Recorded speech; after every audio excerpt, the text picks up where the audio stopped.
After years of waiting and hoping, Lost Ark is finally getting its Western release on February 11th, 2022.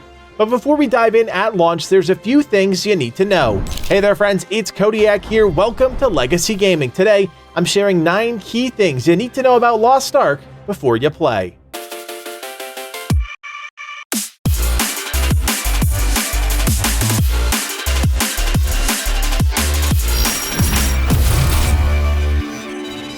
Right off the bat, I want to say this. We're not going to rehash the same beginner information here in this video.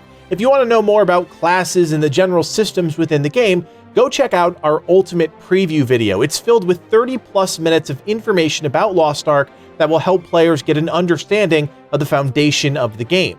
Today, we're going to dive a little bit deeper and talk about more nuanced things about Lost Ark you might not realize or might just need a reminder about. And with that being said, let's dive into our first point.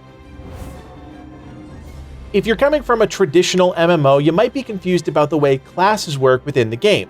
There is no Holy Trinity, which means players aren't broken down into definable roles like tank, healer, and DPS. The game just isn't built that way. That being said, there are some classes that do lean into those ideas ever so slightly, mainly the Gunlancer, the Paladin, and the Bard. These 3 classes operate in a more hybrid role and provide some essential utility to groups. Gunlancers are the closest thing to a tank you'll find in the game. They're capable of taking more damage, which means they can often sit in melee and try and keep the attention of enemies and bosses without worrying so much about their health. On the other hand, Paladins and Bards provide healing or buffs, each in their own unique way. While the Holy Trinity isn't exactly a thing, endgame groups do rely on these 3 classes when it comes to progression, so if you're someone that's interested in pushing that cutting edge, you might want to consider one of these 3 choices. Of course, the other classes bring plenty to the table, and since same class buffs don't stack, you do still need diversity. But if you're looking for that auto-invite to groups, consider the Gunlancer, Paladin, or Bard.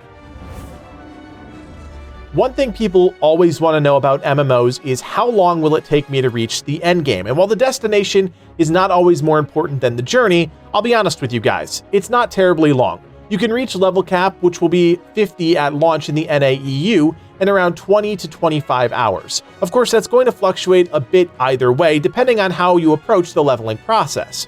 If you're laser focused on getting to the endgame, then you can set your sights on beating that current leveling record 10 hours. If you're someone that's easily distracted by optional content, things like collectibles and professions, well then, it might take you a bit longer to get from A to Z. Like most MMOs, Lost Ark truly begins at the endgame, with so much casual and hardcore content to explore. But as always, enjoy the leveling process and take it at your own pace, at least the first time. Back in the day, I had 10+ hours to sink into an MMO each and every day. Now, not so much. That begs the question, is Lost Ark a casual-friendly game, and can you get away with only playing the game for just a few hours a day or even a week? The answer is absolutely. To really wrap your head around this, you have to understand the difference between vertical and horizontal content. Vertical content is the act of completing challenging content, advancing your gear, accessing new content, rinse and repeat. The more time and energy you sink into vertical content, the stronger you get, and eventually, if you have the skill, you might reach the end of that content, and that's what I'm talking about when I say the cutting edge, being right there, taking on the most challenging content as soon as it's released. On the other hand, you have horizontal content, which is designed for the more casual players among us. Collectibles like Makoko seeds and the rapport system are considered horizontal content because there's no bar to entry. You can just jump right in and experience the systems. If you've already had a taste of Lost Ark, then you know there is plenty for casual players to do, but you might be curious to learn that there is even more on the horizon for the game. During Lost Ark's big yearly conference, the game director revealed a number of huge ideas aimed at creating more horizontal content for casual players. This includes a complete overhaul to the Stronghold system, as well as the introduction of more mini-game style content, such as a MOBA mode and even tower defense games. That's not to say that casual players can't engage with vertical endgame systems. They absolutely can. Nearly everything outside of the most challenging content in the game can be match-made into, and even still, some of that content can be completed solo. Lost Ark, for all intents and purposes, may be the most casual-friendly MMO out there, that also manages to keep the hardcore community engaged and excited about the future of the game. And that's a testament to the developer's commitment to Lost Ark. So if you know you're a casual and you still want an MMO to play, definitely don't sleep on Lost Ark. Simply put, once you pick a class, you're locked in. There is no way to change your main class or your subclass once you've created a character. But let's think big picture. Lost Ark puts a lot of emphasis on alts for a variety of reasons. One, you have to consider the way gear is upgraded. By using resources farmed from the various endgame activities, you can upgrade your weapons and armor. Simple enough. The catch there is that you can't just constantly repeat endgame content. Everything from Chaos Dungeons and Guardian Raids to simple daily and weekly quests have caps, which means at some point you'll run out of things to do. That being said, most casual players will find there is more than enough to keep them busy. But again, if you're someone that wants to be on the cutting edge, that's where alts come into play. Because everything revolves around resources and using those resources to power up your gear, which grants you access to harder content, you can use alts as a way to feed those resources to your main. When Lost Ark launches in the West, we'll only have access to a selective chunk of content, tailored for the launch of the game in the NA/EU. But that's a different story in Korea and Russia, currently on the third tier of content. Tiers could be considered expansions on the base game, and with each new tier comes a new set of resources required to power up your character. Endgame content awards resources. Those resources feed progression, which gives you access to harder challenges, which grant you better endgame resources. It's a cycle that's been part of the Lost Ark ecosystem for quite some time. While that is an oversimplification of the process, it'll give you a good idea as to why maintaining alts and picking a main are so important. I don't think I've ever played a game with so many currencies and collectibles, loot chests, and unlocks. Lost Ark is just built different, and truth be told, it can be a bit overwhelming, especially at the start. However, there are a few things I want you to remember, specifically about potions and bombs before jumping into the game. Both are essential endgame items, and if you waste them leveling up, you're gonna end up having to craft them or buy them somewhere down the line. There are two types of potions in the game, basic ones that restore a set amount of health, and specialty ones that restore a percentage of your health. If you think about it, those percentage-based ones are valuable no matter what level you are or how much HP you have, because they're always going to restore a set percentage of your HP. Long story short, don't waste these, as they're vital to keeping you alive during endgame content, and most groups, pickup or otherwise, are going to expect that you have these ready to go. In a similar vein are bombs, essential items used for quick bursts of damage against bosses or useful in tricky situations. You're going to pick up bombs very early on during your leveling process, specifically through all the in-game promotions that the game throws at you. Usually, this comes in the form of chests, but just be aware that these are vital tools once you reach that endgame, so if you burn them early on, you'll need to find another way to acquire them, either by crafting or buying them at an auction house. By the time you reach 50, you'll have bags filled with gear, potions, bombs, and most likely much more. Just don't jump the gun and use them before you really need to. And to put it bluntly, using anything valuable during the leveling process is a huge waste. So if you're finding yourself tempted, throw them into the vault. Out of sight, out of mind. You might think it's simple. Use an ability, deal some damage, but that couldn't be further from the truth. One of the things that's going to separate good players from great players is how well they understand the concept of attacking a target. First up, you need to identify specific modifiers tied to each of your abilities. By hovering over an ability, you'll see some important information in the tooltip. Not every ability will have every modifier, so you need to identify which moves have which modifiers and adjust your gameplay accordingly. First up is a back attack. When used from behind an enemy, the ability deals 5% bonus damage and has a 10% increased chance to crit. On the flip side are headshot abilities, meant to be used to directly attack a target head-on. When used properly, the ability deals 20% more damage and has a 10% increased stagger damage. Stagger damage is used to deplete the stagger bar under a boss's health. When a stagger bar breaks, the boss becomes stunned for a few seconds, opening them up for some free damage. There are also counter abilities. Each class has at least one of these skills, and they're the equivalent of an interrupt in other games. When a boss glows blue, you can use your counter attack head-on. If you land the counter, the boss becomes stunned for a few seconds. Because there is a limitation on the number of moves you can use, it's very possible you may never use your counter, but it's still important to know what a counter is and how it works.